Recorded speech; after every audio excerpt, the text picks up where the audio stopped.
Midnight on the Moon by Mary Pope Osborne. Chapter 9. Chapter 9.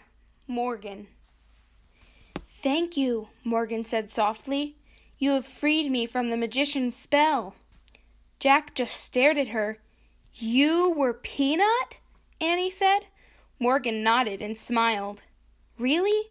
You were with us all the time?" said Jack. "On all our missions?" Morgan nodded again. "Why did we have to go on this mission to find a mouse?" said Jack, "if you were always with us?" "To break the spell, we had to be on the moon," said Morgan. "You could have broken it the minute we arrived." "Oh, that's what you were trying to say," said Annie. "We didn't have to leave the moon base at all." Morgan nodded, smiling.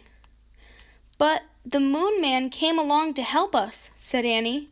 "He drew a constellation of a mouse." "Is he a friend of yours?" Morgan shrugged.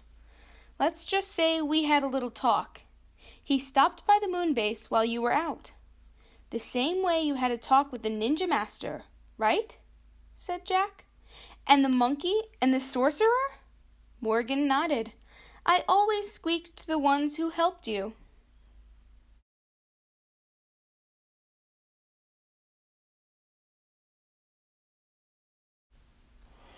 "But how did they understand you? A mouse," said Jack. Morgan smiled again. "Certain wise ones understand the language of little creatures," she said. "I bet it was you who turned the pages of the books," said Annie, "to show us where to go next." Morgan nodded. "But who turned you into a mouse?" said Annie. Morgan frowned. "A certain person who likes to play tricks on me," she said. "His name is Merlin." "Merlin?" said Jack.